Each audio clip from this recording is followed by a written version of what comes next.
Denise Huskins found herself embroiled in a real-life drama reminiscent of Gone Girl when her boyfriend, Aaron Quinn, reported a harrowing kidnapping tale to the authorities, only for her to reappear unharmed 2 days later. American Nightmare delves into a tale of dual horrors. True crime documentary start on March 23, 2015, when Aaron Quinn dialed 911 to report Denise Huskins' abduction in the early hours of the morning. The dispatcher's question about the delay in reporting was just the beginning of the skepticism Quinn would face. Quinn explained that he had been bound and drugged, but his account was met with skepticism from law enforcement in Vallejo, Calif, and the FBI. Within hours, they not only disbelieved him, but also claimed he failed a polygraph test. In one interrogation recording featured in American Nightmare, an agent told Quinn, "She's gone, and you know she's gone," pressuring him to confess. The agent painted Quinn as a cold, calculated killer, accusing him of brutally ending Huskins' life and disposing of her body where it would never be found. However, just 36 hours later, Denise Huskins reappeared alive.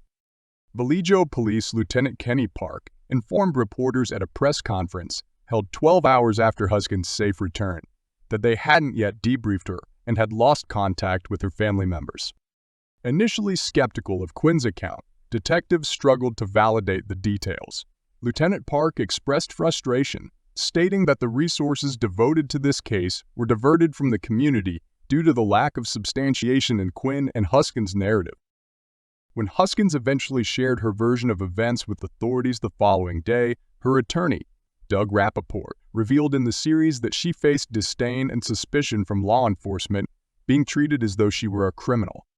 Rappaport recounted an unsettling exchange with an FBI agent who referenced the film, Gone Girl, implying similarities between Huskins' situation and the movie's plot. Quinn's narrative, both to detectives and in American Nightmare, described him waking up in his Mare Island home to blinding light, followed by commands directed at Huskins to restrain him. He recounted the sensation of having his blood pressure taken and being administered a calming substance while blindfolded and with headphones on. According to Quinn's recollections shared in American Nightmare, he recounted being escorted to the living room, where, before losing consciousness, he was informed that the abduction was initially intended for his ex-fiancée, Andrea, but they opted to take Huskins instead. He was then instructed to pay $15,000 for her release and warned about surveillance cameras, along with a directive not to involve law enforcement. Upon regaining consciousness, Quinn claimed to have received an email from the alleged kidnappers detailing instructions for two $7,500 payments. Deciding he couldn't trust them, he opted to contact the authorities. During police questioning, Quinn revealed discord in his relationship with Huskins. Both professionally and personally, they worked together as physical therapists alongside Quinn's ex-fiancée, and Huskins discovered Quinn's continued communication with his former partner, leading to accusations of emotional infidelity. Although not detained, Quinn sought legal counsel upon realizing investigators suspected him of involvement in Huskins' disappearance, despite his insistence on her kidnapping and the urgency to locate her. Why did authorities doubt the authenticity of Denise Huskins' abduction? On March 24, 2015, the day following Quinn's report, San Francisco Chronicle reporter Henry Lee received an anonymous email containing an audio file. The audio recording served as alleged proof of Denise Huskins' survival, featuring a woman's voice identifying herself as Denise and providing personal details, including a current news event, to authenticate its timeliness. Authorities swiftly confirmed the identity of the woman in the recording as the missing Denise Huskins. Journalist Henry Lee, recalling the incident in the series, noted Huskins' remarkable calmness in the recording, a sentiment echoed by others. Upon learning of Huskins' apparent survival, detectives began scrutinizing her background, seeking insights that could illuminate the circumstances.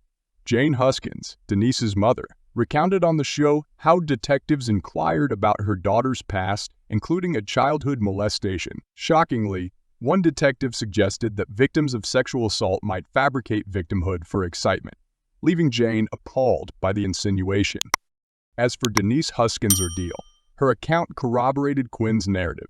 She described being coerced into restraining her boyfriend before being blindfolded drugged, and placed in the trunk of a car around 5 a.m. on March 23. Recalling the experience, the now 37-year-old recounted regaining consciousness on a chilly floor in what she perceived to be a cabin where she could hear sounds of cleaning and what seemed like duct tape being handled in another room.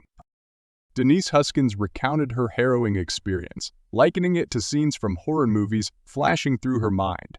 Still blinded by the goggles, she was led into a bedroom where a man informed her that the abduction was intended for Aaron's ex, Andrea, an unsettling revelation for Huskins.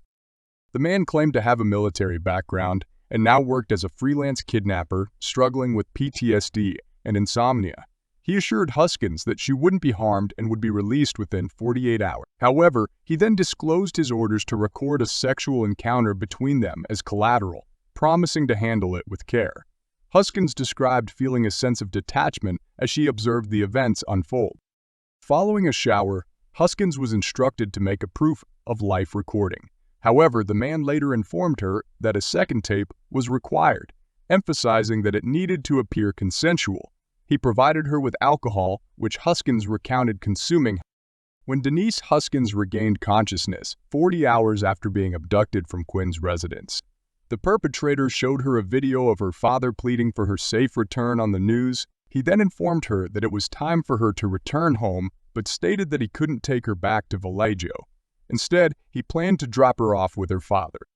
Before allowing her to ride in the car, he replaced the goggles with sunglasses taped over her eyes.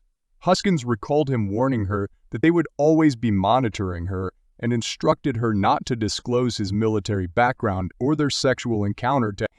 On March 25, 2015, at 999, Mike Huskins contacted Vallejo police from Huntington Beach, over 400 miles away, reporting that his daughter had sent a message indicating she was en route to his residence.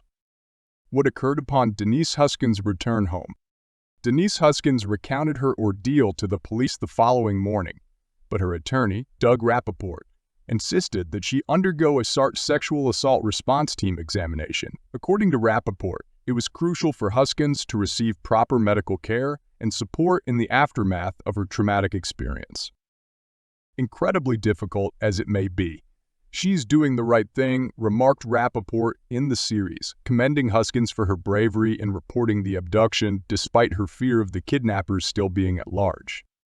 Meanwhile, Quinn expressed his belief that the truth would eventually prevail, recalling the emotional reunion with Huskins where she tearfully confessed, "I didn't want to.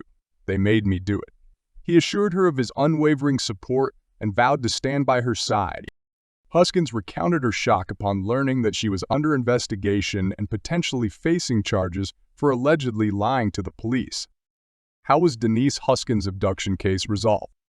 With the backdrop of media speculation fueled by parallels to the recent film Gone Girl, the initial suspicion cast on Quinn morphed into accusations against Huskins, portraying her as the orchestrator of a bizarre hoax.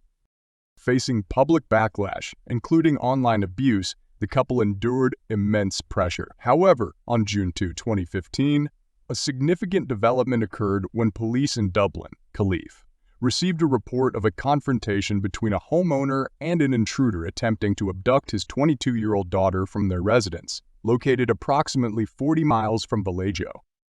In the documentary series American Nightmare, Dublin Police Lieutenant Miguel Campos recounted the events leading to the arrest of Matthew Mueller. When officers responded to a report of an attempted abduction, they discovered a cell phone at the scene. Contacting one of the numbers stored in the phone, they reached a woman who identified it as belonging to her son, Matthew Mueller, stating that he was at her cabin in South Lake Tahoe, approximately 145 miles north.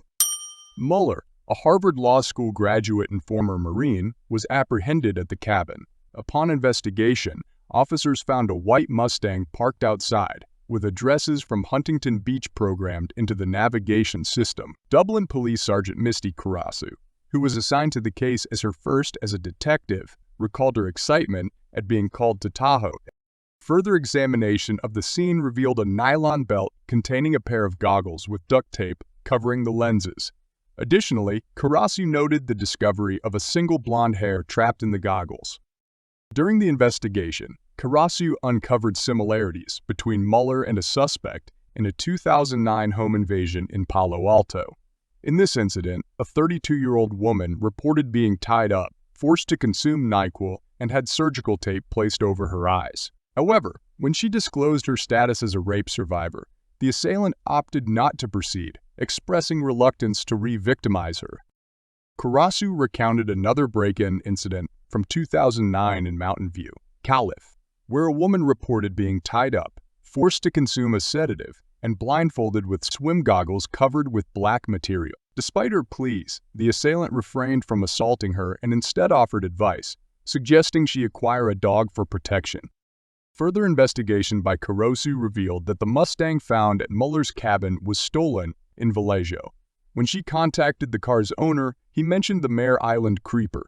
In 2014, students in the area reported being harassed and photographed by an individual outside their windows, although some students tracked the individual, who was identified as a lawyer and ex-military, and reported their findings to the police. No action was taken.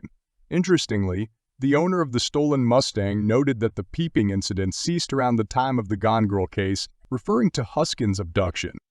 Upon learning about the case, Karasu felt a strong empathy towards Huskins, expressing a desire to offer her comfort. What became of Matthew Mueller? In September 2016, Mueller pleaded guilty in federal court to kidnapping, confessing to using various methods, including computer-generated voices, blacked-out goggles, and sedatives during Huskins' abduction. However, he was not charged in connection with the Palo Alto or Mountain View incidents. Mueller's defense attorney advocated for a maximum prison term of 40 years rather than a life sentence for his client. A former immigration lawyer disbarred in early 2015. He expressed optimism that Mueller, then 39 years old, who purportedly struggled with mania and depression, could undergo rehabilitation. In March of the following year, Mueller received a 40-year sentence. During the hearing, he expressed remorse, stating he was sick with shame for his actions. Addressing Mueller directly, Huskins, during the court proceedings, conveyed the profound impact of his actions, accusing him of dehumanizing her. She revealed that she continued to suffer from nightly nightmares, while Quinn's life had been irreversibly altered. In March 2022, Mueller faced additional sentencing in Solano County Superior Court, receiving a 31-year prison term to be served concurrently with his federal sentence. This followed his no contest plea to 2 counts of forcible rape in Huskins' case, along with guilty pleas to robbery of an inhabited dwelling, residential burglary, and false imprisonment. Although no other individuals were charged in connection with Huskins' abduction, both she and Quinn maintained their belief that Mueller did not act alone. Simultaneously, the couple pursued legal action against the city of Vallejo, suing for defamation based on the initial handling of the case by the police. They alleged that the unfounded claims tarnished their reputations. In 2018, they settled the lawsuit for $2.05 million.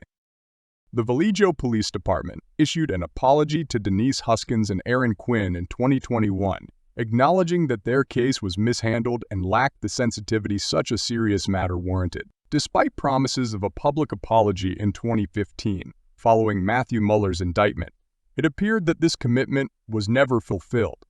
Shawnee Williams, who served as the Vallejo police chief from 2019 until 2022, expressed deep regret for the mistreatment suffered by Huskins and Quinn, emphasizing the importance of providing compassionate and respectful service to survivors. He extended his sincerest apologies to the couple for the ordeal they endured.